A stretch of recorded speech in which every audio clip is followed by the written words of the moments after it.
대선 결과가 나오는 상태에서 간담회를 시작한다는 겁니다. 아시겠지만 이제 교육감도 결정이 된 상태라서요. 그렇다면 지금 우리가 앞으로 얘네들 이제 중2, 3 올라가고 학생들이 고등학교 올라갈 때 입시구조의 판세가 어떤 식으로 구도가 진행이 되는지 조금 파악을 확실하게 하시고 대비를 하는 게 굉장히 좀 중요한 사항이라서 그런 부분을 조금 더 자신 있게 말씀을 드릴 수가 있을 것 같아요. 예, 먼저 누구 뽑으셨나요? 예, 저희 집은 부부가 뜻이 좀 달라가지고 살짝 긴장이 있었는데 아무튼 이제 대선은 결과가 나왔고요. 여기에 맞춰서 우리가 이제 어떤 길로 모색을 하느냐 이제 이런 게 중요할 것 같습니다.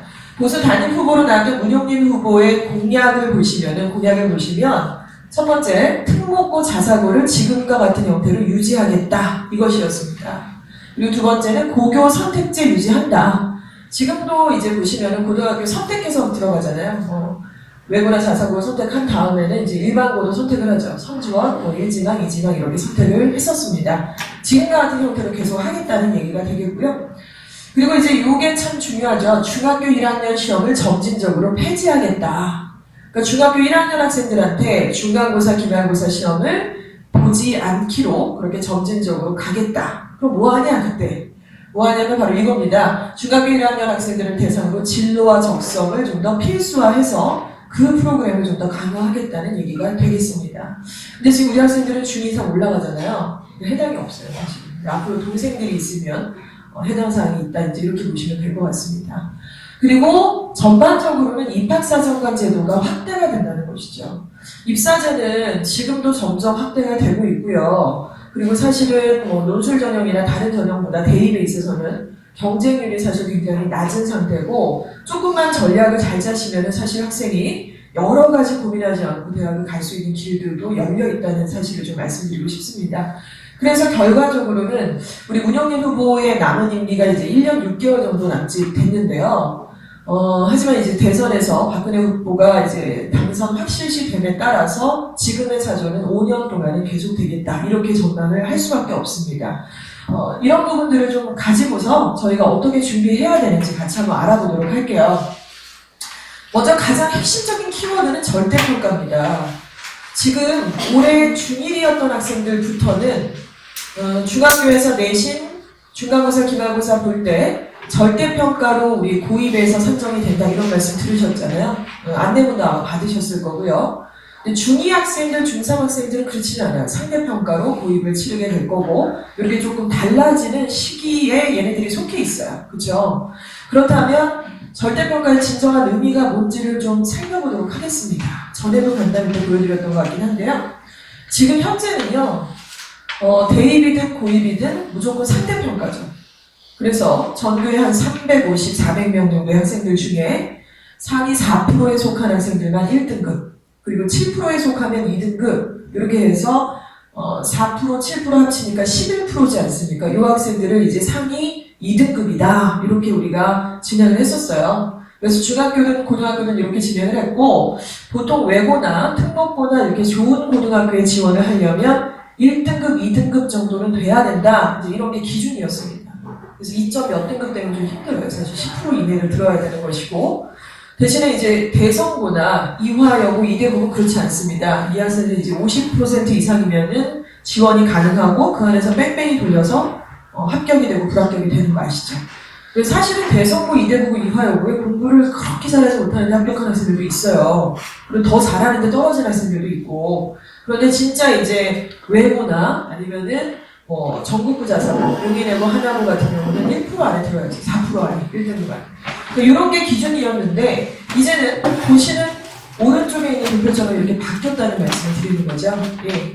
그래서 상대평가로, 이제 절대평가로 바뀌게 되니까 벌써 1에서 9등급까지라는 큰 기준이 좀 뭉개져 버렸습니다. 그렇죠? A, B, C, D, E 5개 등급에다가 밑에 F가 있는데 F는 맞기도 힘들어요. 그래서 F는 지금 없다고 보셔도 될 것 같고 그래서 결국에는 A등급이 결국에 1등급을 대신하는 그런 등급으로 됐어요.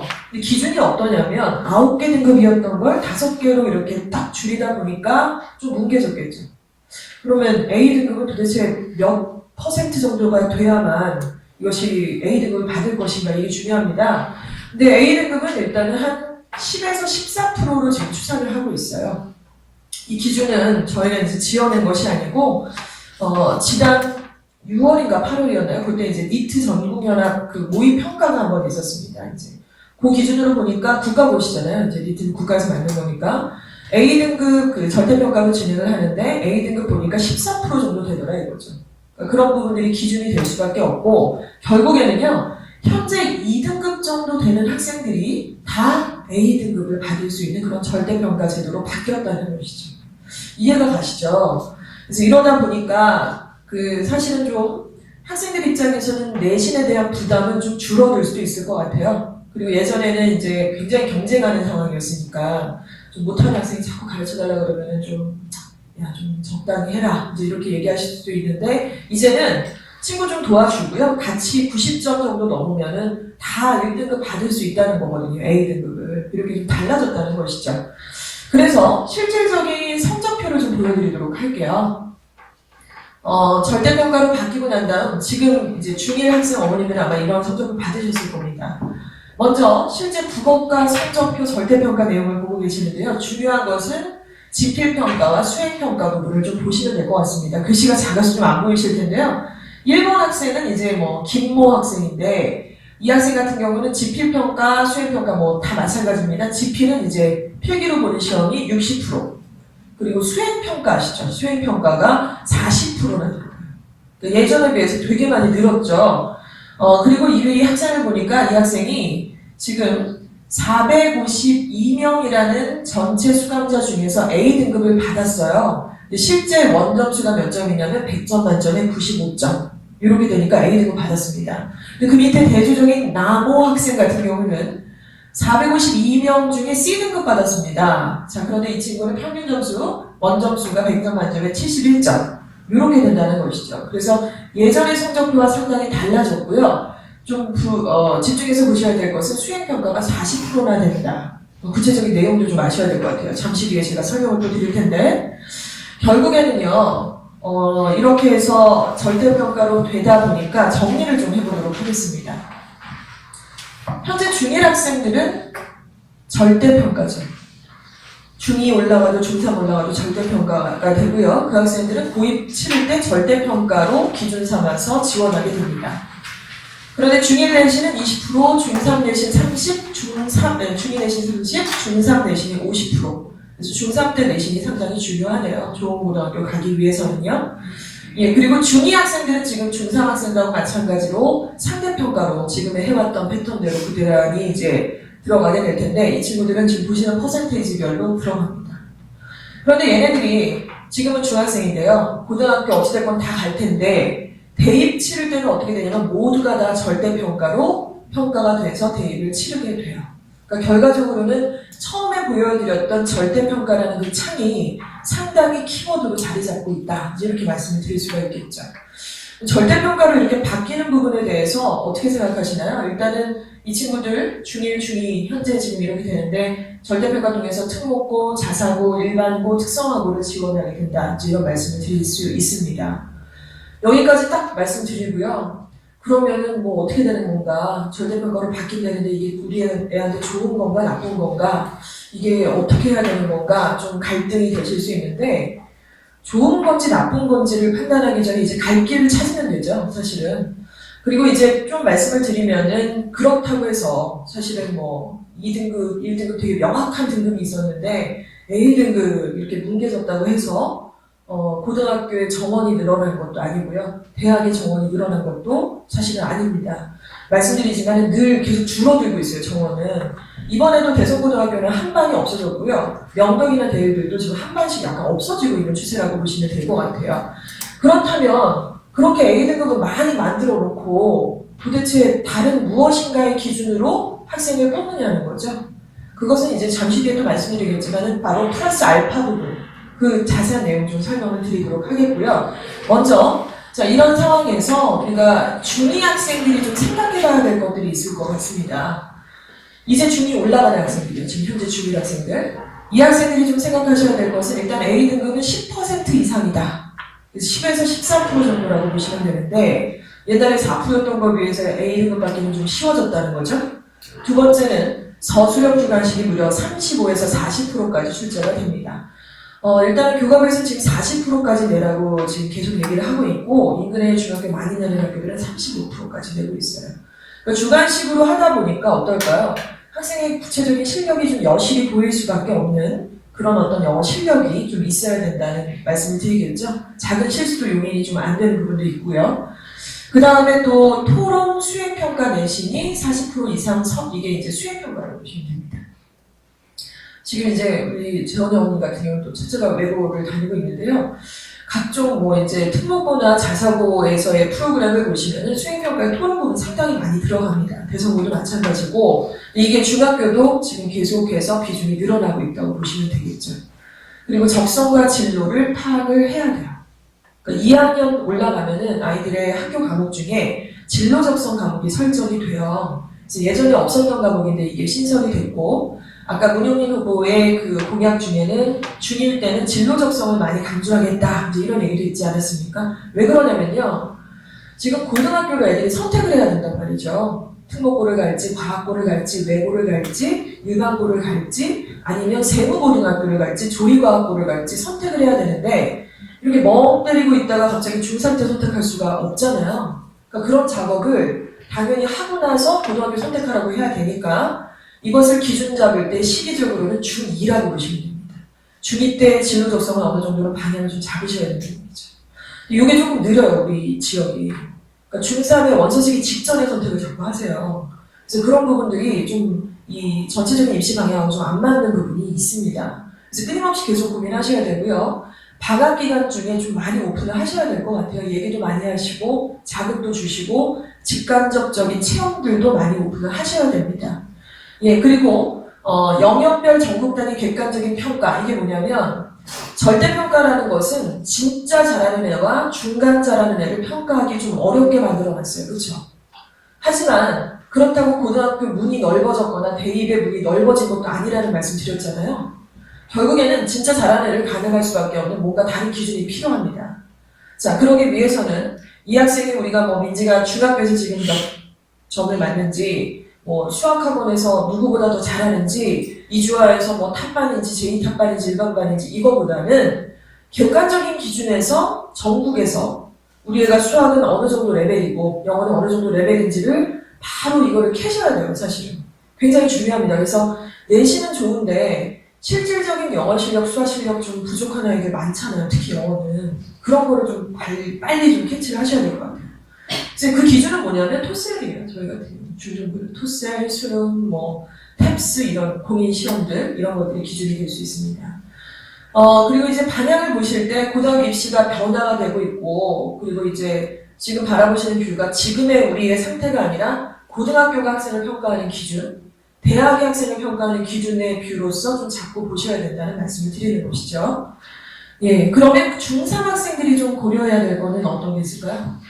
중3 학생들은 이제 다 자료가 나와 있어요, 사실은. 물론 중3 때 내신이 50% 정도 들어가잖아요. 상당히 중요합니다. 그런데 갑자기 애가 이제 공부에 신이 입신을 해갖고 막 미친 듯이 플래너를 짜고 막 공부를 하고 엄마 막 나를 좀 더 특강을 보내줘 막 이런 애들이 누가 있겠어요. 그렇기 때문에 사실은 지나온 과거를 보고서 우리가 평가를 할 수밖에 없고 객관적인 기준을 그게 될 수밖에 없는데 이미 이제 중3 올라가는 학생들은 중1 때, 중2 때 내신이 나와 있잖아요. 그렇죠? 그것 때문에 뭐 정하고 가겠다는 건 아니지만은 기준을 보셔야 된다는 말씀을 드리는 거죠. 그래서 지금 이제 방학이 아이들이 이제 하는 학교도 있고 다음 주에 진행하는 학교들도 있는데 중1, 중2 때 내신을 전체 합산해서 좀 파악을 하실 필요가 이 시기에 있다는 거죠. 이거는 좀 필요합니다. 그래서 그걸 기준으로서 우리 애가 몇 퍼센트에 속해 있는지 한번 확인을 꼭 해주세요. 아까 말씀드렸죠? 4%가 1등급이고 7%까지, 11%까지가 2등급입니다. 우리 학생이 한 15%다, 20%다, 아니면 몇 프로다라는 거를 어머님이 알고 계셔야죠. 그렇죠? 자, 그리고 서술형 주관식과 수행평가는 40%까지 아까 나온다고 말씀드렸고요. 그리고 이제 중3 올라가는 학생들은 저희가 학원에서는 이게 중학생이라고 사실 잘 느끼지 않아요. 얘네들은. 고등학생이라는 생각을 사실 가지고 들어가거든요. 그래서 이제 하반기부터는 수능 콘텐츠가 들어갈 거예요. 얘네들한테. 지난해도 그랬고. 자, 그렇게 돼서 전국연합 모의고사 있죠? 고등학생들이 보는 수능입니다. 그 시험을 얘네들의 기준을 잡아서 계속 보게 돼요. 그럼 처음 볼 때 막 40점 나오고 30점 나오고 이런 일이 있어요. 계속 그걸 거듭하고 분석하고 타겟을 정하려면 조금 더 계속 발전을 하죠. 파악을 하기 위해서 그렇습니다. 중학교 내신은 90인데 이걸 보니까 막 50점 이런 애들 되게 많습니다. 사실은 범위도 없고요. 단어도 너무 어렵고 문법도 아직 잡혀있지도 않은데 갑자기 막 45분 하면 영어를 풀어버리라고 하니까 이게 잘 안 되죠. 집중력도 해이해지기도 하고요. 차이가 많이 있어요. 자, 그리고 영역별 학습 방향을 설정을 해야 된다. 수학이나 영어 역시 마찬가지고요. 역시 마찬가지로 이런 부분들을 좀 보셔야 될 것 같습니다. 2013년도 대입에서는 수시가 66% 정도의 그 지원율이 있었습니다. 그런데 이제 2017년도 얘네들 대학 갈 때에는 70% 이상 정도라고 우리가 예측을 하고 있어요. 아까 보셨죠? 문용님 그 서울시 교육감이 당선이 되고 입학사정관 제도는 점점 확대가 될 거다. 이제 이렇게 공약을 했는데 수시 안에 입사제가 들어가 있고 수시 속에 논술 전형이 들어가 있고 수시 속에 학생부 전형이 들어가 있다고 보시면 됩니다. 그래서 여러 전형들이 다 수시인데요. 그 수시라는 것이 정시가 있고 이제 수시라는 것이 점점 확대가 된다는 말씀을 드리는 것이죠. 결국에는 중3 학생들이 준비하셔야 될 거는 이거예요. 진짜 좋은 고등학교 가야 될 것 같으면 이번에 이제 중3 올라왔을 때 내신이 50%니까 얘네들 이 내신을 좀 잡고 좋은 고등학교 갈 수 있게 좀 만드는 작업과 그리고 가장 더 중요한 건 저는 이렇게 생각해요. 사실은 지금 현재 얘네들이 탑반이나 이렇게는 아니잖아요. 솔직히 말씀드려서. 그런데 그 아이를 막 이렇게 올려갖고 중3 때 물론 이런 케이스가 있지만 아주 소수란 말이죠. 때문에 고입을 노리시는 것보다 대입을 전략을 짜시는 게 더 지혜롭다. 저는 솔직히 그렇게 말씀을 드리고 싶습니다. 그래서 안 되는 과목, 뭐 기가나 운리체나 뭐 과학사회 다 말고요. 정말로 우리가 주요 과목 있죠? 국영수. 이걸 객관적인 기준을 잡아서 깊이 있게 들어가는 작업이 더 필수다. 저는 그렇게 생각해요, 사실. 힘들게 막 이렇게 저렇게 안 하시는 게 더 좋겠다 이런 생각도 듭니다. 자, 입시 방향성을 보면은요. 고입, 대입 다 마찬가지인데 내신이 절대평가가 된다는 것은 내신이 더 이상 믿을 수 있는 시험이 아니라는 거죠. 고등학교의 입장에서, 대학교의 입장에서 말이에요. 그래서 내신의 변별력이 축소가 됩니다. 특히나 최상위권 학생들을 가를 때에 내신을 믿고 가를 수가 없네요. 그렇죠? 뭉개져 버렸으니까 아까 보시는 것처럼. 자, 이러다 보니까 이제 특목고 선호도가 증가될 수밖에 없습니다. 특목고는 과거에 굉장히 또 입시가 빠르게 바뀌기 때문에 사실은 이제 지금 대입 치렀던 고3 학생들, 걔네들 정도를 기준으로 봤을 때 그 전에는 특목고 되게 인기가 많았죠. 시험 보고 들어갔거든요. 듣기평가 막 시험 보고 대원외고의 스피커가 안 좋다는 얘기를 듣고 학원에서 일부러 스피커를 막 약간 지저분하게 만들어가지고 삐빅거리면서 그리고 막 실전 연습을 시키고 막 이랬다는 거예요. 그렇게 인기가 많았었어요. 그런데 그 이후로 어떤 부분이 있었냐면은 내신의 비중이 많이 증가가 됐거든요, 대입에서. 그래서 특목고를 가는 게 좀 주춤했던 시절이 있습니다. 지금 뭐, 재원이 마찬가지였죠, 사실은. 근데 이제 달라졌다는 거예요. 절대평가로 되다 보니까, 결국에는 우리가, 넘어갔네요. 예, 그래서 특목고를 지금 안 갈 이유가 없는 거예요. 갈 수만 있다면 가서 내신이야 뭐 어느 정도 이렇게 돼 있고 객관적인 실력과 입사제와 논술을 준비하면 대학의 문은 더 넓어졌으니까 그래서 특목고 인기가 더 늘어나게 됐습니다. 그리고 이제 특목고를 가는 이유, 뭐 대성이나 이대보고 이화여고를 가는 이유들이요. 사실 그 학교에서 수시에 맞춰 있는 맞춤형 어떤 그 준비들을 해주시는 이유 때문에 가는 거예요. 사실은 분위기도 있고. 그런데 거기서 뭘 준비하냐면 일단은 면접 서류 같은 것들을 준비를 좀 할 수 있다는 것이죠. 그래서 특목고 선발 기준 자체도 사실 이런 것들을 통해서 선발을 아이들을 하게 되고요. 그리고 자기주도 학습을 했는지, 인성을 갖추고 있는지, 논술이나 면접 준비를 했는지 이런 것들을 준비를 하라는 것입니다. 지금 대성, 이대보고, 이화여고는 자유형 사립고인데 그 고등학교에 입학하려면 이런 거 준비 안 하셔도 돼요. 그냥 내신으로만 가는 거고 추첨이니까. 그런데 뭐 명덕이나 대입이나 그 외고들 그리고 뭐 전국고 자사고라고 할 수 있는 하나고나 용인외고나 민사고 이런 데 가려면 이걸 준비를 하셔야 돼요. 굉장히 많이 준비를 하셔야 되고 또 거기를 안 갔어요? 그냥 일반고를 갔습니다. 근데 대학을 보낼 때 우리가 입학사정관 제도를 준비한다 그러면 또 이걸 준비를 해야 된다는 거죠. 그래서 이 부분이 좀 말이 많죠? 이렇게 뭐 입사제, 또 뭐 스펙, 포트폴리오, 어머님들한테 굉장히 좀 부담스러워지는 그런 단어들인 것 같습니다.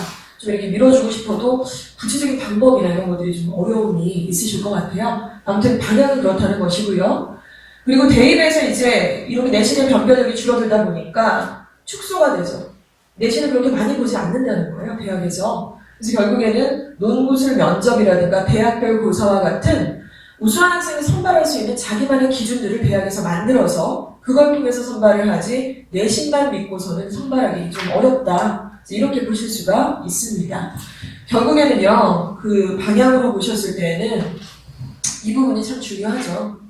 그래서 지금 뭐 학생이 물론 교과, 그 내신 자체가 좀 부족한 경우도 있으실 텐데 그렇다고 해서 입사제 부분을 전혀 무시하고 준비를 안 하시는 것도 사실은 좀 전략이 안 맞다는 말씀을 좀 드릴 수밖에 없을 것 같아요. 다들 준비하는 분위기도 결국에 가장 기준이 되는 게 뭔가요?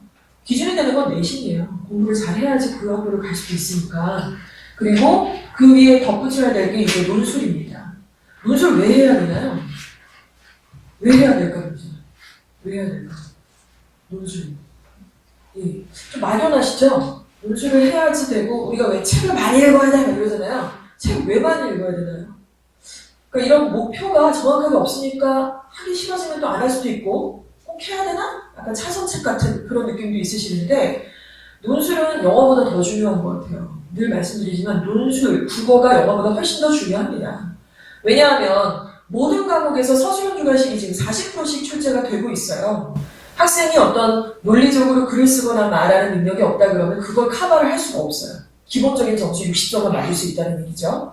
뿐만 아니라 대입에서는 논술 전형이 거의 뭐 수시 전형 중에서는 70% 60% 입박을 하는데 그 부분 준비 없이 내신하고 수능만 해갖고는 지금 대학을 갈 수가 없어요, 거의. 그러니까 이런 부분들이 있기 때문에 논술은 상당히 중요합니다. 그리고 이제 플러스 이런 걸 말씀을 드리는 거죠. 비교과, 동아리 활동이나 아니면 뭐 봉사활동 이런 것들이 합쳐져서 우리 지금 고입이나 대입의 방향은 이쪽으로 가고 있다. 이렇게 보실 수가 있습니다. 예.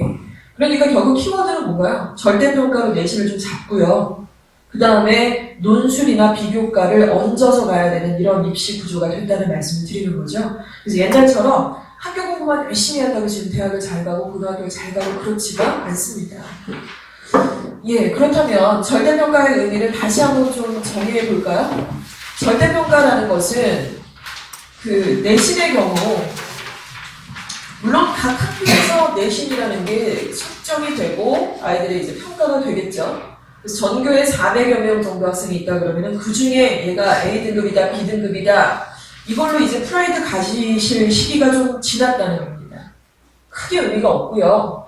결국 그 학생이 절대평가에서 B등급인지 A등급인지 보다는 더 중요한 건 뭐냐면은 전국의 70만 명 중에서 어느 레벨에 속해 있느냐 이걸 자꾸 보실 만한 큰 그릇의 부모님이 좀 필요하시다는 거죠. 학교에서는 물론 전교권 안에 10등 안에 들면 기분 좋죠. 진짜 완전 얼마나 좋을까요? 제가 안 다녀봐서 잘 모르겠는데 너무 기분이 좋으실 것 같아요. 아마 겪어보신 어머님들도 있으실 텐데요.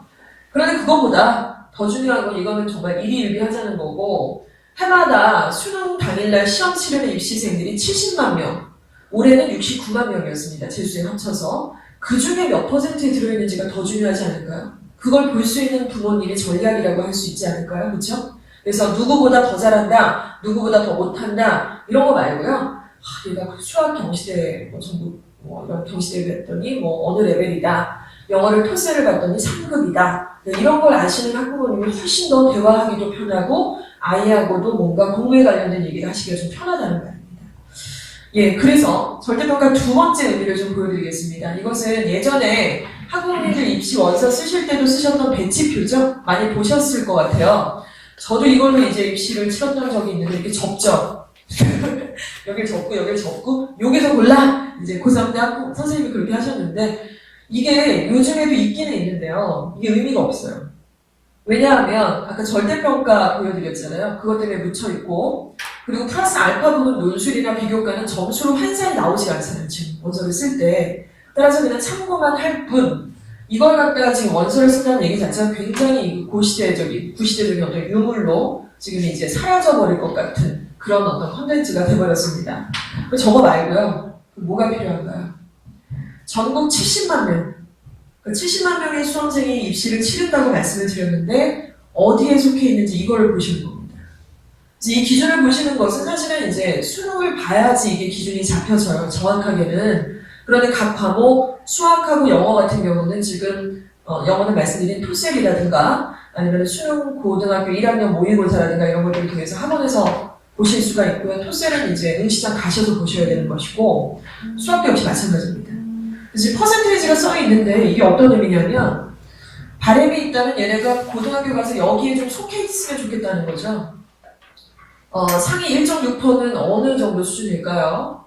우리가 서울대, 연대, 고대까지를 스카이 대학교라고 하는데 70만 명 중에 1.6% 안에 들어야 스카이를 간다고 합니다. 두 번째 레벨은 이제 서울 연고대 끝났으니까 서성안이, 서강대, 성균관대, 한양대, 이대 정도까지인데 여기는 이제 6% 정도까지 들어야 돼요. 그래서 성균관대 경영학부 같은 게 요즘 연대보다 더 높기 때문에 사실 1.5% 안에 들어야 된다고 합니다. 그래서 이제 여기까지 들면은 아주 좋은 대학교에 들어가는 거죠. 그 밑에는 서성안이 다음에 중경, 외시, 중앙대, 경희대, 외대, 시립대 정도까지. 여기까지가 이제 보시면 20% 그리고 동건, 홍수, 동국대, 건대, 홍대, 숙대까지. 그러니까 상위 20% 안에 들어야 이름 있는 대학에 간다는 거예요. 굉장하죠, 그렇죠? 그런데 우리는 지금 어떠세요? 중학교 1, 2학년 학부모님이시니까 상신중학교에서, 진산중학교에서, 예일여중에서 평균 몇 점이고 전교 몇 등인지를 자꾸 보실 수밖에 없죠. 그런데 곧 있으면 시간이 진짜 빠른 거 많이 느껴지시잖아요. 우리는 나이 드는 거 잘 모르는데 애들 크는 거 보면 진짜 깜짝깜짝 놀라는 것 같아요. 유치원 들어간 지 얼마 안 됐는데 중3이라고 그러고 고등학교 올라간다 그러는데 얘네들 보시면 이제 머지않아서 이 기준에 따라서 아이들을 평가할 수밖에 없다는 겁니다. 근데 그때 가서 이럴 줄 몰랐다 이러시면 안 되잖아요, 사실. 그런 부분들을 좀 강조하고 싶습니다. 준비하셔야 될 것은 일단 중학교 내신에서는 A등급을 받았으면 좋겠어요. 이제 많이 어렵진 않으니까. 거기다가 플러스 목표와 과정, 이게 바로 진로와 적성입니다. 학생이 만약에 조리과학고를 가겠다, 너무 좋은 것 같아요. 세무고등학교를 가겠다? 좋은 것 같습니다. 왜냐면 그 고등학교 나와갖고 대학 안 가는 것도 아니고 대학 갈 수도 있고요. 궁극적으로는 대학을 다 가야 되나 솔직히 저는 그렇게까지도 생각을 해요. 고등학교도 아니고 대학을 어떻게 다 가요. 우리나라 같은 나라가 어디 있어요 지금. 근데 아무튼 이렇게 목표와 과정을 선택을 하셔서 결국에는 면접이라는 마지막 관문을 통해서 학생을 선발하는 입사제 이런 것들을 좀 보시는 게 굉장히 중요하다 말씀을 드리겠습니다. 예, 그래서 지금까지는 절대평가에 대해서 되게 강조해서 말씀을 드렸죠. 절대평가를 수업하기 위해서 저희가 어떻게 영어과를 진행을 하고 있는지를 좀 설명을 드리도록 하겠습니다. 아까 A등급부터 이제 2등급까지 있었잖아요. 2등급 받기도 힘들 것 같아요. 진짜 시험을 안 봤으면 모를까. 그렇다면 단계별로 A등급은 A등급대로, C등급은 C등급대로 다 이유가 있고 어떤 컨텐츠가 있어요. 학생이 만약에 D등급을 받았다. 이 학생은 가장 취약한 부분이 뭐냐면 영어 같은 경우는 듣기하고 어휘예요. 근데 이게 내신뿐만 아니라 수능에서도 마찬가지고 토스에도 그렇습니다. 그러니까 듣기가 안 되니까 우리나라 말 배울 때도 일단 듣기부터 시작하는 거잖아요. 애한테 계속 말해주고 책 읽어주고 하면은 애가 어느새 말을 하나 딱 띄죠. 엄마, 맘마, 아빠, 까까 이렇게 얘기를 하는 것처럼 듣기가 일단 엄청나게 많이 들어가야 돼요. 그리고 플러스 어휘죠. 그러니까 단어를 약한 상태, 듣기가 약한 상태에서는 절대로 수능 기준으로 봤을 때는 5등급 올라가기가 힘듭니다. 그 학생들. 그리고 지금 중학교 내신에서는 D등급 정도가 된다고 보시면 되겠고요. 이 학생들은 이제 문제를 읽고 듣는 그 능력이 좀 부족한 거예요. 단어가 약하고 듣기 실력이 약하다 보니까. 자, 그러면 C등급은 어떤가요? 이 부분을 어느 정도 잡아가고 있는 과정이죠. 마스터는 아니고요. 이 학생들은 일단 문법이 좀 안 돼 있는 경우가 상당히 많아요. 그러니까 일단은 팔품사가 제대로 잡혀있는 학생이 그다지 많지 않습니다. 생각보다 애들이 파닉스 안 돼 있는 애들도 너무 많고요. 팔품사 구분하는 거 제대로 하는 애들 별로 많지 않습니다. 그리고 팔품사 구분했다고 문법이 마스터되는 게 아니고 예를 들어 단어가 있고 문장이 있으면 단어를 그냥 줄 세우면 문장이 되는 게 아니라 그 안에 단어보다 조금 더 큰 덩어리라는 게 있고 덩어리도 이제 조금 더 긴 덩어리, 짧은 덩어리가 있는데 그런 것들을 우리가 문법에서는 구절이라고 얘기를 하는데요. 그걸 애들이 잘 몰라요. 그러니까 문장 해석할 때 이렇게 끊어서 해석해야 되는데 그걸 잘 모른다는 거죠. 그러니까 단어를 콕콕콕콕 찍고 있어요. 해석할 때 보면은 콕콕콕콕 이렇게 찍어요, 애들이. 그 구절 개념이 전혀 없다는 거예요. 그냥 알고 있는 몇 개 단어로 해석을 어떻게 대충 이렇게 발라버리겠다. 이런 부분이 있는 거죠. 이 학생들은 이제 문법이 굉장히 필수적이고요. 그 다음에 이제 B등급으로 가면은 독해입니다. 독해는 이제 단어도 됐고 듣기도 어느 정도 돼가고 있고 문법도 뭐 특강도 듣고 해서 애가 어느 정도 잡혀 있다고 칠게요. 근데 이 학생이 이제 독해를 할 때 핵심 능력을 딱 핵심 주제를 파악하는 능력이 좀 부족해요. 근데 이게 왜 부족한가 봤더니 가만히 보시면 어떠세요? 애들이 유치원 때부터요. 초등학교 6학년 내내 이렇게 이 책상에서 앉아 있어요. 계속. 서 있는 경우가 별로 없죠. 수업 시간에. 얘기를 하는 경우도 거의 없습니다. 그리고 이제 중학교 3학년 때까지도 계속 그러는 거예요. 하루에 6교시, 7교시 이렇게 하다 보니까 말을 하고 나누고 요약 정리하고 이게 참 부족해버리는 상황이 된 거예요. 애들이. 그러니까 뭐 이렇게 해석을 일렬로 이렇게 직독직히 하는 거는 어느 정도 하는데 야, 얘가 뭐래, 그래서? 주제가 뭐래? 이 자식이 지금 우리한테 주장하는 바가 뭐야? 모르겠다고 엉뚱한 얘기하고, 저쪽 끄트머리에 있는 중요하지도 않은 얘기를 하고, 이런 게 되게 많습니다. 그래서 논술 실력 같은 게 여기서도 되게 반영이 된다고 저는 확신을 하고 있어요. 그래서 이런 부분들이 굉장히 중요하고요. 마지막에 이제 우리 중학교직 내신을 기준으로 말씀을 사실 드리는 거기 때문에 서술형 주관식이죠. 그러니까 성적표 받아보시고 시험지 보시면 답답하실 때 좀 있으시죠? 속 터지실 때. 여기서 점을 안 찍거나 뭐 S를 안 쓰거나 이거 조금만 하면 되는데 이거를 순서 배치를 못했다거나 뭐 이런 건데 되게 정확하게 알아야 되는 거죠, 이 부분은. 그렇죠? 대충 한다고 해서 이렇게 찍을 수 있는 게 아니기 때문에 A등급은 결국 관건이 서술형 주관식입니다. 여기에 내용은 이제 영작이죠, 영작. 이런 부분들을 가늠하신다고 보시면 되겠고 이제 요 얘기를 좀 드리고 싶어요, 사실은. 아이들이 몇 등급인지는 이유가 다 있다. 그래서 어머님들이 이런 걸 좀 아시고 나서 영어 선생님이나 학교 선생님하고 상담을 하시는 거랑요.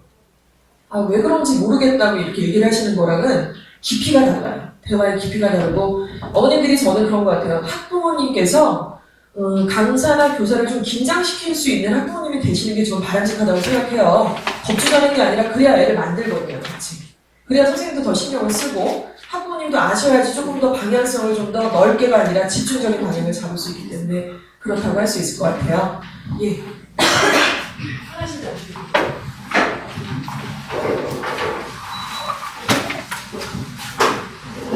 일단은 그렇다면 이거는 이제 거의 다 지필평가죠. 보시는 것처럼 지필고사. 아까 몇 %라고 제가 말씀드렸죠? 60%라고 말씀을 드렸습니다. 그렇죠? 중간고사, 기말고사 볼 때 지필평가 60%다. 그럼 나머지 40%가 뭐였죠? 예, 수행평가 맞습니다. 그러면 수행평가에는 애들이 뭘 볼까요? 영어과에서. 늦게 오신 어머님께서 한번. 수행평가 뭘 볼까요, 어머니?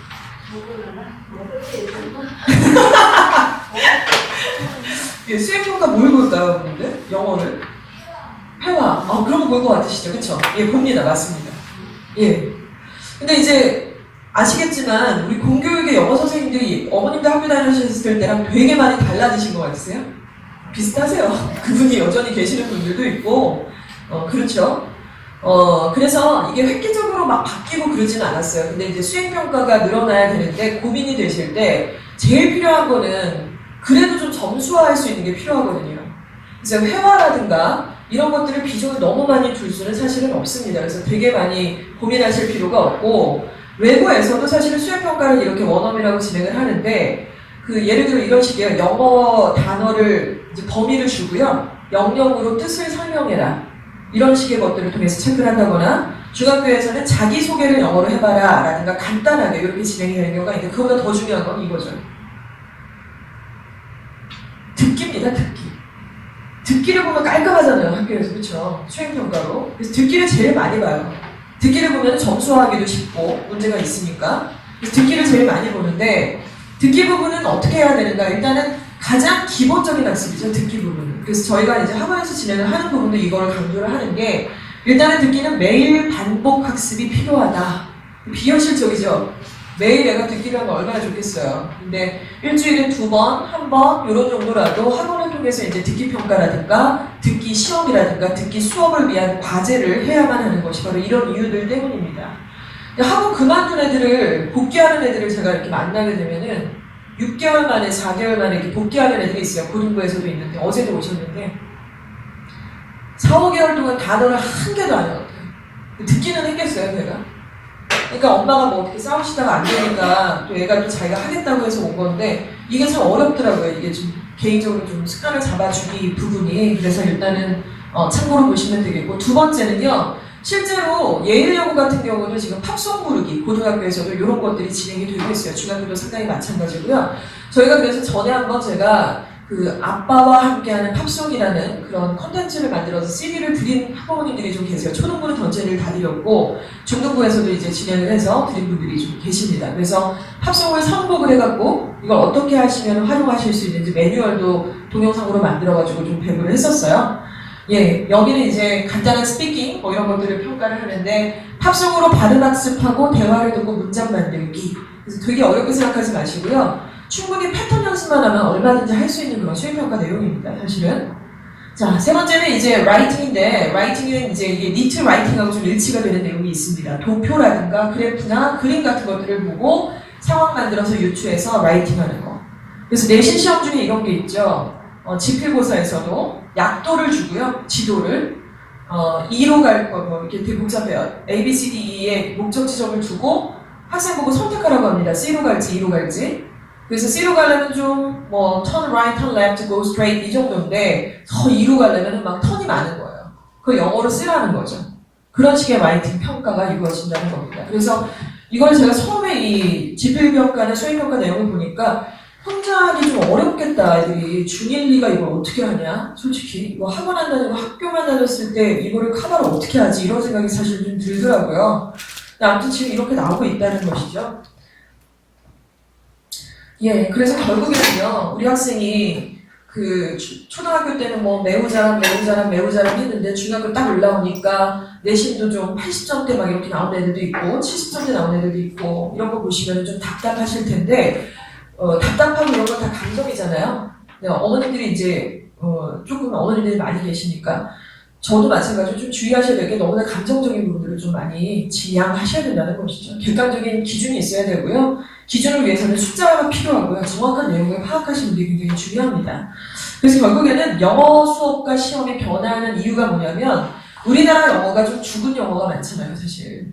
그러니까 이거를 좀 실용적인 영어로 변화시키자. 그래서 듣기라든가 라이팅, 스피킹이 좀 계속해서 강조가 되고 있고 수행평가는 점점 늘어날 수밖에 없다는 것이죠. 두 번째는 알고 있는 학습에서 이제 표현하는 학습 이런 것들은 계속 강조가 되고 있는 것이고 어렵고 유창한 영어 학습 그러니까 이런 것 같아요. 저희 애도 이제 영어 유치원을 나왔는데 만약에 걔가 영어 유치원에서 계속 그냥 이렇게 다니고 예를 들어 원어민 있는 학원에서 1, 2, 3학년, 4학년 이렇게 다니면 그러다 또 믿고 5, 6학년까지 보내고 나서 중학교 가면 내신을 잘 볼 확률이 별로 없어요. 제가 보기에는. 그러니까 원어민하고 되게 쉽게는 통화를 하고 얘기를 하고 막 되게 유창하고 뭐 거부감도 없고 되게 좋은데 사실은 지필평가나 토셀이나 뭐 이런 토익이나 탭스나 아니면 수능이나 이런 데서 잘 볼 수가 없어요. 제가 보기에는. 그러기는 어렵더라고요. 그래서 결국 그 부분은 이제 듣기나 이런 것들은 강조가 되는 게 중요하지만 결국에는 정확한 영어 학습을 해야만 서술형 중간식도 잘 볼 수가 있고 A등급을 좀 이렇게 여유 있게 받을 수가 있다는 것이죠. 전국에서 평가하는 그런 기준들도 맞춤이 될 수가 있겠고요. 그리고 일단 니트라는 시험이 이제 한 이슈가 됐습니다. 원래는 12월에 발표를 다 하기로 했잖아요. 근데 대선이 12월에 있는 바람에 은근슬쩍 지난 정부가 이렇게 발뺌을 하고 이제 새 정부한테 그것이 이제 미션처럼 넘어갔는데 이미 400억 원이라는 자산이 들어갔습니다. 그런 비용이 들어간 시험을 그냥 폐쇄시킬 일은 없기 때문에 이 부분은 이제 계속 이어질 것으로 전망을 하고 있어요. 그래서 대선이 딱 결정이 된 그 다음날 아침 저희 학원에 이제 상해 메일이 퍼졌죠. 1. 니트는 되살아난다. 2. 수행평가는 강조될 수밖에 없다. 이런 부분들을 이제 정리를 좀 했습니다. 그래서 니트 대비는 이제 계속 진행이 될 수밖에 없다. 이렇게 보시면 될 것 같습니다. 자, 국가영어시험 니트에 대한 평가 방식 간단하게 소개를 드리면은 4가지 영역으로 진행이 됩니다. 그래서 듣기평가, 독해, 그 다음에 말하기, 쓰기. 그래서 이 시험들은 뭐 전에도 많이 설명을 드렸기 때문에 좀 참고하셔서 보시면 될 것 같고요. 이런 유형이 좀 필요해요, 사실은. 그래서 이 특히나 말하기와 쓰기가 들어가니까 학부모님들께서 걱정이 많으세요. 저희 학원에 원어민이 없으니까 그런 부분 때문에 연수를 보내야 되나 뭐 이런 생각을 하시는데 시험을 한번 그 책이 되게 많거든요. 좀 서점에 가시면 뭐 깔려 있습니다. 지금 저희 학원에도 지금 수업하고 있는 것도 있고요. 학생이 니트 수업 듣고 있는 그 교재를 한번 보시면 참 좋을 것 같아요. 어떻게 나오고 있는지 답안지도 좀 보시면 좋을 것 같고, 그걸 보시면은요, 그걸 연수를 간다고 해결되고 그런 상황이 아니에요. 그렇게까지 하실 게 없고요. 패턴이 정해져 있어요. 그러니까 문제수도 딱 4문항, 2문항 이렇게 정해져 있고요. 어떤 문제 유형이 나올지가 이미 정해져 있습니다. 유형이 없는 시험은 없어요, 국가고시에. 예를 들어 수능도 독해 영역은 17개 유형 중에 나온다, 딱 정해져 있습니다, 숫자가. 그래서 그 패턴 연습을 계속 하는 거지, 연수를 갔다 온다고 해서 그게 장점이 돼서 점수를 많이 받는다, 그런 콘텐츠의 내용이 좀 아니라는 것이죠. 이제 이런 부분들을 좀 보셔야 될 것 같고요. 아시다시피 우리 니트라는 시험은 IBT로 봅니다. 그래서 이런 것들이 좀 훈련이 필요하죠. 자판을 들고 있는 군인들을 좀 보고 계시는데요. 그 컴퓨터로 보죠, 이 시험은. GP로 보는 게 아니라. 그래서 1년에 한 명당 2번의 시험을 응시를 할 수 있고요. 그 중에 높은 점수가 나온 걸로 이제 기재를 할 수가 있는 그런 시험이고, 영역별로 이거 절대평가예요. 그래서 A, B, C, fail까지 이렇게 등급을 받을 수가 있고, 말씀드린 것처럼 절대평가 방식입니다. 그래서 라이팅을 카페에 이제 애들이 영타 쳐갖고 올리는 숙제들이 있잖아요. 이제 이런 것들을 계속 하고 있는 거고요. 예, 니트에 대한 말씀을 드렸고, 그럼 시험은 그러면 우리 학원에서는 어떻게 대비를 시키는지 한번 보시면요. 듣기는 일단 니트와 탭스가 지금 영역별로 이제 수업 그 레벨마다 니트를 하는 듣기 아이들이 있고요. 탭스 듣기를 하는 아이들이 있습니다. 그래서 이것이 교재로 아예 속해 있죠, 지금 현재. 그리고 상황 표현. 예를 들어 길 찾는 상황이다. 아니면은 뭐 친구랑 같이 쇼핑센터에 갔다. 이런 상황들이 다 있습니다. 거기에서 반드시 외워야 될 그런 어휘들이 정해져 있어요. 예를 들어 뭐 애들이 파티를 하는 장면이 있는데 그 중에 뭐 존이라는 아이를 찾아라. 그럼 걔가 입고 있는 옷, 걔가 쓰고 있는 안경, 머리 스타일 이런 걸 봐야 되는데 거기에 관련된 어휘들이 정해져 있거든요. 그래서 그런 걸 외우게 시켜야 되고요. 그 다음에 쉐도링이라고 해서 이거는 이제 그대로 따라 읽는 거죠. 원어민이 발음한 대로 똑같이 동시에 같이 성대모사 하듯이 따라 읽는 작업들.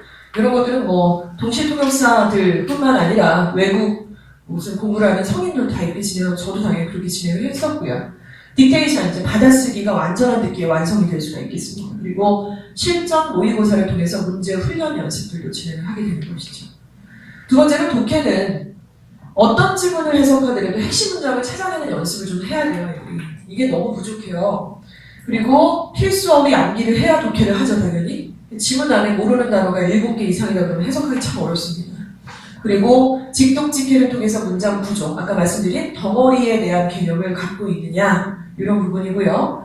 유형별, 추론이나 빈칸 등의 실전 문제 풀이가 필요한데, 그러니까 아까 말씀드린 것처럼 독해 유형이 한 17가지 유형이 있어요. 사실 확인 문제, 빈칸 추론 문제, 주제나 제목, 요지 추론 문제, ABC를 이렇게 멀쩡한 지문을 쪼개갖고 배치를 제대로 순서대로 한번 해봐라. 이런 것도 있고, 장문 독해도 있는데, 그런 유형 연습이 좀 필요하죠. 말하기 연습은 이제 니트 교재가 들어가서 문장 패턴별 연습을 하게 되고, 연계 질문 답하고 도표나 그래프를 통해서 발표를 하는데, 도표 그래프가 있어서 그걸 설명하는 이 스피킹이 니트에 꼭 들어가요, 그 유형이. 근데 그거 딱 정해져 있어요, 패턴을. 그래서 암기를 해야 돼요. 그래서 어머님들이 너무 어렵게 생각하지 않으셨으면 좋겠고요. 듣기나 말하기 같은 경우는 예를 들어 일주일에 대화 다이얼로그 한 세트만 외우면 끝나요, 사실. 그게 누적이 된다면 엄청난 거죠, 사실. 그래서 애들이 그냥 How are you? 그러면 그냥 바로 Fine, thank you 하는 이유가 뭘까요? 외워서. 중간고사에 나와서 그걸 외워서 하는 거지 다른 일이 없습니다. 그래서 이런 것들은 그런 식으로 지금 수업 시간에도 한 세트씩 다 외우고 있어요, 애들이. 그런 것들을 하고 있고, 외우지 않으면 집에 거의 못 가는 클래스도 있고, 이제 이렇게 진행을 합니다. 쓰기 영역은 우리 팀타임즈라는 영어 신문이 있습니다. 그래서 그 신문을 통해서 지금 VJ 지금 4, 3 이제 이런 단계 아이들까지 우리가 1월달부터 다 진행을 하게 돼 있어요. 요약 정리하는 거. 그래서 스크립트를 다 드리고요. 아이들한테 그거를 자기만의 포트폴리오로 만드는 그런 작업들을 하고 이미 또 한 1년 반 이상 했었어요, 사실은. VJ 4, 5 뭐 이 정도 애들은 다 이거를 진행을 해서 가지고 있는 상태고, 주제별 에세이 쓰기도 저희가 이제 스피치 컨테스트나 이런 걸 통해서는 또 분기별로 진행을 하게 되죠. 이거 왜 하나요?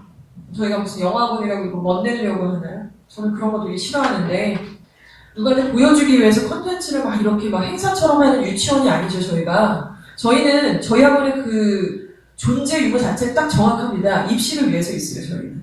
유창한 영어가 입시를 위해서 있는 거고, 논술을 하거나 이런 걸 하는 이유도 정확합니다. 수행평가와 비교과가 입시 들어가니까 하는 거지, 안 들어가면 안 하죠. 시험만 대비를 했겠죠, 저희가. 그런 부분을 좀 보시면 될 것 같고, 유형별로 연습을 한다. 이렇게 보시면 됩니다. 입시는 실용 영어를 향해서 가고 있다고 말씀을 드렸어요. 그래서 말하기와 쓰기, 수행평가가 강조가 되는 상태고, 그래서 결국에는 저희가 이제 지난 학기에는 이제 CNN 듣기를 계속해서 진행을 했었고요. 이번 분기에는 이제 팀타임즈로 그것을 좀 확대를 시켰죠. 팀타임즈는 1년 반 이상 진행을 하게 되는데, 듣기, 그리고 읽기, 쓰기, 말하기, 실전은 이제 테스트를 훈련을 시키는 그런 단계라고 보시면 되고요.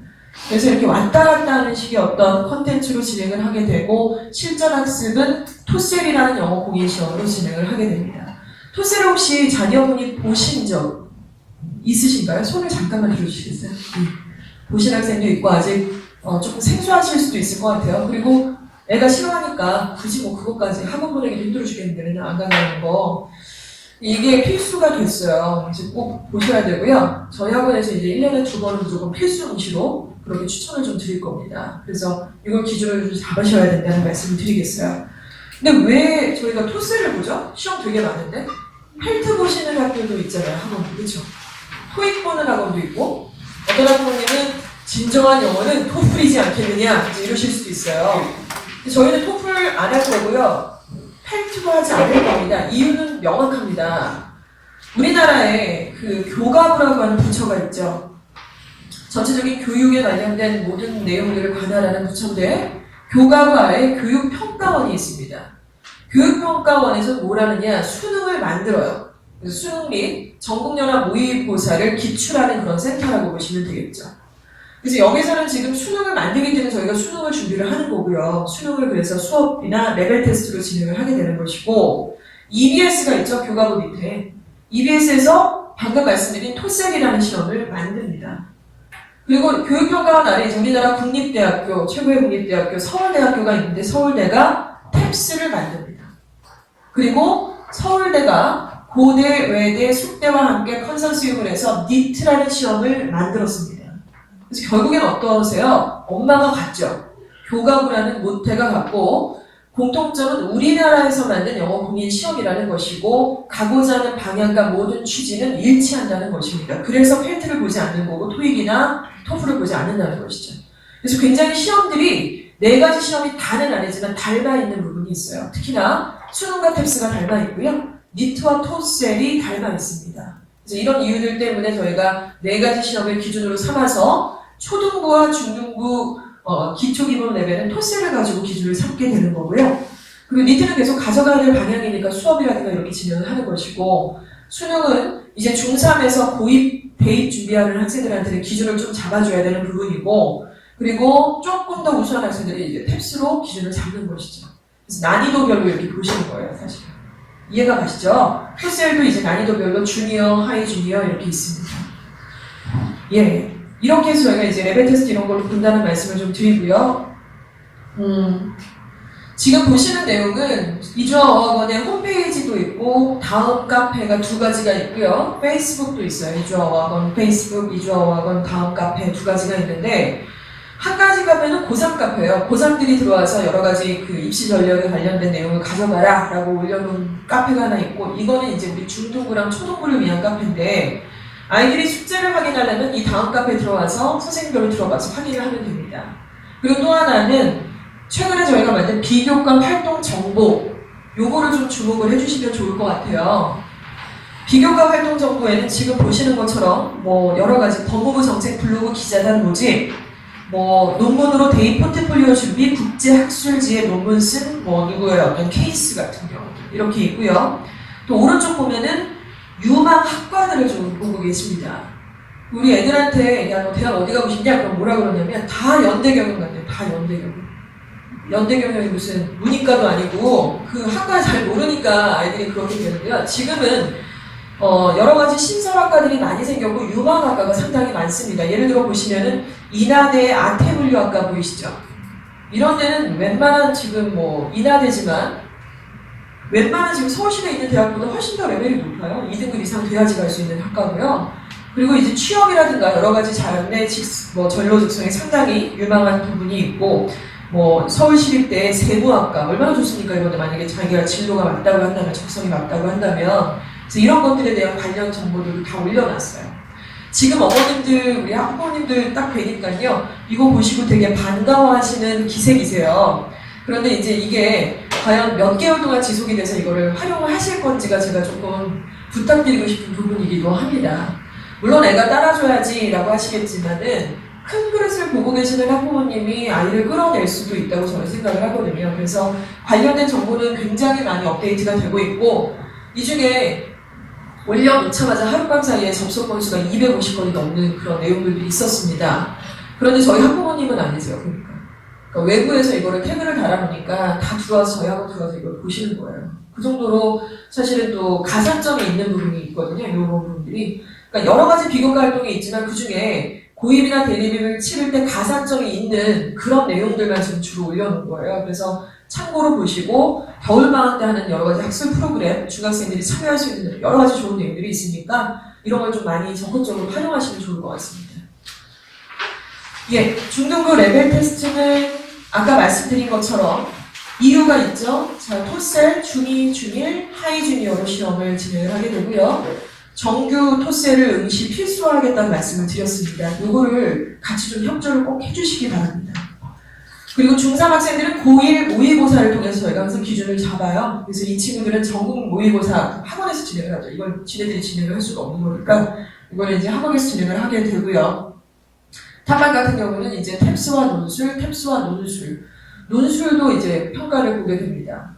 지금 그 논술 콘텐츠 부분을 잠깐 말씀을 드리면은 이주아어학원에 이제 그 탑반이 있고 그 밑에 제2탑반이라는 코र्스가 이번에 생겼어요. 그리고 이제 일반 반들이 있는데 제2탑반부터는 논술 수업은 무조건 필수입니다. 그래서 시간표 짤 때 아예 그렇게 짜버렸고 논술 따로 학원을 알아보시거나 집에 오시는 선생님 오시려면은 최소한 제가 알기로는 10만 원 이상인 걸로 알고 있어요. 근데 저희도 원래는 특강처럼 했을 때 이렇게 받았거든요. 이 특강처럼 어머님들이 지원해 주시면 아이들한테 신청 접수 받아서 진행을 했는데 그렇게 하니까 이게 잘 운영도 안 되고 계속 설득을 드려야 되는 상황이 벌어지고 그래서 저희가 논술을 통해서 특별히 할 이유도 없어요, 사실은. 근데 이런 이유들 때문에 같이 하는 거거든요. 같이 비교과는 되게 중요하고 영어로만 가고는 안 되더라고요, 지금 이 상황이.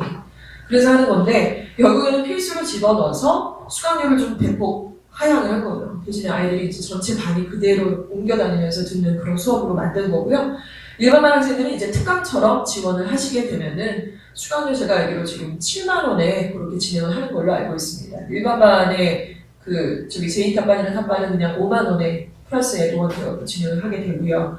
선생님은 지금 교육대학원 마지막 학기 수료하시는 분이고요. 제가 논술 진행하면서 여러 가지 생각이 드는데 스펙이 굉장히 좋아야 되더라고요. 이게 내용이 인문학적인 모든 내용, 역사와 철학까지 다 다뤄야 되니까 단순하게 그냥 글쓰기를 좀 작업을 하신 첨삭하셨던 분과는 아니래요, 사실. 되게 중요하고 이분이 되게 해박한 지식을 갖고 있어요. 교육대학원 지금 성균관대 마지막 학기 하고 있고 재원이세요. 그래서 저희랑 같이 이번 학기에 이제 더 진행을 하게 되고요. 그래서 조금 보시면 될 것 같고 예, 제가 이거 끝나고 나서 우리 학부모님들 상담한다고 말씀을 드렸잖아요. 우리 선생님들 지금 기다리고 계시거든요. 선생님들께서 각각 우리 학생들의 성적표를 갖고 계세요. 그래서 효진이 학부모 지난번에 한번 하셨잖아요, 그렇죠? 이거를 이제 성적표를 저희가 만들었어요, 토셀을. 그러니까 토셀 시험 무시하시면은 성적표 날라오거든요. 급수도 몇 급이다라고 이렇게 딱 날라옵니다. 상장처럼 생겼는데. 그거 말고 저희가 학원 자체적으로 분석한 성적표를 지금 보고 계세요. 이 성적표는 지금 색깔이 되게 다채로운데 이유가 있는 색깔입니다. 먼저 지금 이 학생은 이름은 저희가 지웠지만은 1급을 받은 좀 우수한 학생이네요. 탑3반에 속해 있고 총점은 96.5점을 받았는데 되게 잘하죠. 1급이니까. 얘가 틀린 것들 한번 볼까요? 먼저 보시면 하늘 색깔 같은 경우는 4등급 학생들이면 무조건 맞아야 되는 점수들의 그 내용입니다.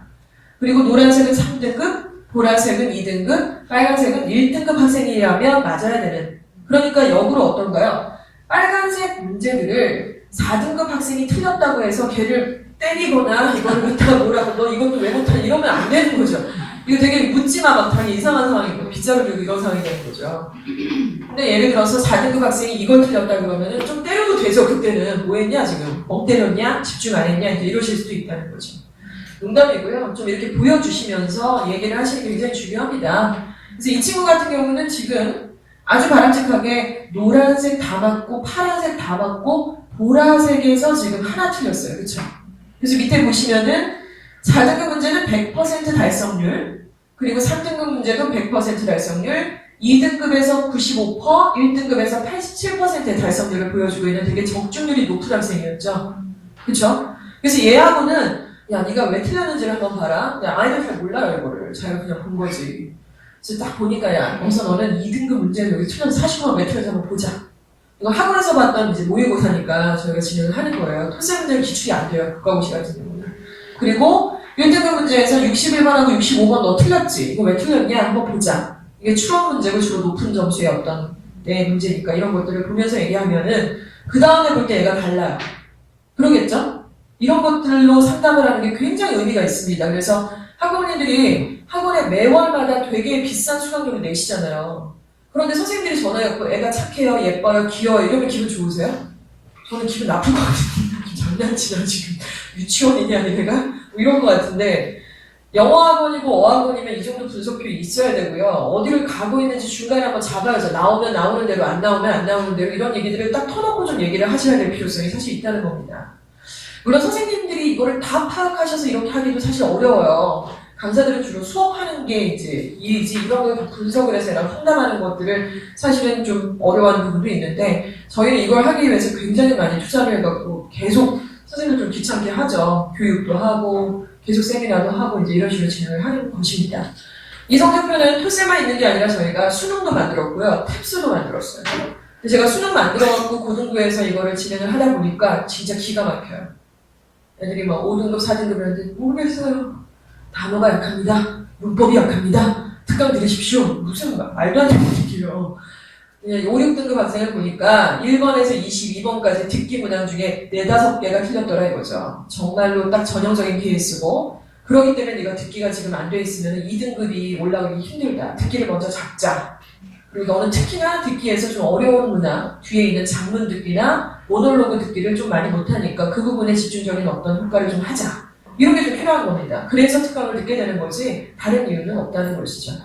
이런 걸로 저희가 이제 상담을 좀 준비를 했고요. 특강에 대해서 잠깐 말씀을 드리겠습니다. 아무래도 겨울방학이다 보니까 공부를 조금 더 시키셔야 될 것 같은 그런 부분들이 좀 있으실 거예요. 그리고 특강은 1월부터 시작이 돼서 1월 마지막에 이제 종강을 하게 되는데요. 문법 레벨 1, 그래서 Grammar Flight라는 제목으로 저희가 만들었는데 이 특강은 이제 VJ1이나 3에 속해 있는 학생들 대상으로 열려있는 특강입니다. 문법을 지금 수업 시간에도 물론 진행을 해요. 그것만 갖고 기대하시면 안 되세요, 사실. 거짓말이에요. 그것만 갖고 다 마스터가 된다는 건 말도 안 되고요. 문법 최소한 3번 이상 듣게 하셔야 돼요, 기초 문법. 그래야지 좀 잡혀요. 그거를 중간에 문법은 지난번에도 들었는데 왜 또 안 나오냐 이러실 수 있는데 그렇게 잡히면 참 좋겠지만은 들어갔다고 해서 2개 들어갔다고 2개 나오고 이런 게 아니기 때문에 기초 문법은 계속 좀 다져주셔야 됩니다. 3번 정도. 그래서 기초 문법에 해당되는 내용이고요. 팔품사의 정확한 이해, 그리고 아까 말씀드린 문장의 구성, 구나 절의 개념만 알아도 아주 좋겠어요. 제가 요즘에 예비고일 수업 하거든요. 예비고일 중에 레벨이 이제 4단계가 있는데 그 중에 제가 2번째 반, 3번째만 맡고 있는데 2번째 반 애들도 이게 너무 안 돼 있어요. 그러니까 그런 것들을 좀 보시면 되겠고 핵심 어법 정리, 중1, 중2에서 나오는 핵심 어법들이 있습니다. 교과서 기준으로 해서 정해져 있는 어법사항이 숫자가 딱 나와 있어요. 그래서 그런 것들을 정리를 하게 되고 서술형 주관식 대비해야 되기 때문에 영작과 문장 배치하는 훈련들을 진행을 하게 됩니다. 그리고 니트 대비를 하죠. 니트에서도 이제 라이팅이 있기 때문에 그런 것들이 같이 이제 묶여져서 진행을 한다고 보시면 될 것 같고요. 그리고 2번째 문법 특강은 이제 기본 문법입니다. 제가 기초 문법을 한 3번은 돌려야 된다고 말씀을 드렸잖아요. 기초를 하고 나서 그 다음은 기본으로 올라가서 한 2번 정도를 돌려주시면 너무 좋을 것 같아요. 저도 처음엔 그런 줄 몰랐어요. 처음에 강사 초년 때는 한 시간만 이거 했고 분석 때도 이거 하고 왜 틀리는 거야 도대체? 왜 자꾸 틀리고 똑같은 거 왜 물어보지? 그게 아니더라고요. 학생들이 그런 상황이 아니고 누구라도 이게 필요합니다. 누구라도. 그래서 기본은 한 2번 정도만 돌려주시면 되고요. 학원 특강하고 시간이 안 맞으시면 과외를 한번 딱 붙여주세요. 그래서 8번에 딱 끝날 수 있게끔 문법만 이것저것 다 시켜주시지 마시고 문법만 해달라 이제 이런 요구사항이 좀 필요하신 거죠. 그래서 문법 특강 레벨 2는 나만의 오답 노트, 나만의 문법 노트가 필요합니다. 저희가 수업 진행하면서도 선생님은 신나게 판서를 하는데 애들은 받아 적는데 정리가 안 되는 경우가 너무 많거든요. 그래서 백지 노트에다가 나만의 문법 사항을 정리하라는 식으로 이렇게 정리를 해요. 정리하면서 자기도 이제 머릿속으로 오거나이즈가 되기 때문에 그런 내용들로 진행을 하게 되고 이 수업 준비하시느라고 선생님들이 굉장히 지금 애쓰고 계시고요. 저희가 그 강사한테 제가 여쭤보는 게 이런 게 있어요. 수업 준비 어떻게 하십니까? 처음에 면접 볼 때. 지금까지 어떻게 하셨습니까? 그럼 혼자 공부하신다는 분들이 많으세요. 저는 솔직히 그런 분들 별로 안 좋아해요. 왜냐면 지금 인터넷이 너무나 이렇게 광범위하고 전국에 정말 일타 강사들이 널려있고 오픈 다 돼 있거든요. 솔직히 말씀드리면 저는요, 메가스터디나 뭐 이런 강남구청 강좌를 제가 딱 누적해 보니까 학원 개업부터 지금까지 200만 원어치 넘게 들었어요. 한 강좌당 98,000원, 75,000원 이런 것들을 저 그렇게 들어가지고 이렇게 수업의 퀄리티를 높이는 거지 그냥 혼자서 공부한다 이렇게 되는 게 아니거든요. 학생들한테 정확하게 전달하려면. 근데 지금 이런 강좌를 듣기 위해서 선생님들께서 지금 그런 부분들을 하고 계세요. 계속 해왔던 부분이고요. 자, 그리고 토셀 특강입니다. 토셀은 리스닝 특강, 리딩 특강 이렇게 두 가지가 연이어져 있고요. VJ 4, 5, 6 단계 학생들이 들을 수 있는 건데 우리 학부모님들이 아직 애들이 준비가 안 됐는데 이렇게 테스트에 대한 특강을 하는 게 맞느냐 하실 수 있겠지만 이게 중간에 한 번씩 들어가 줘야지 되고요. 그냥 계속해서 문법 특강, 독해 특강 이렇게 하다 보면 점수는 또 사실 나올 때까지 좀 기다려야 되는 부분이 있기 때문에 밸런스를 좀 맞춰주시면 될 것 같아요.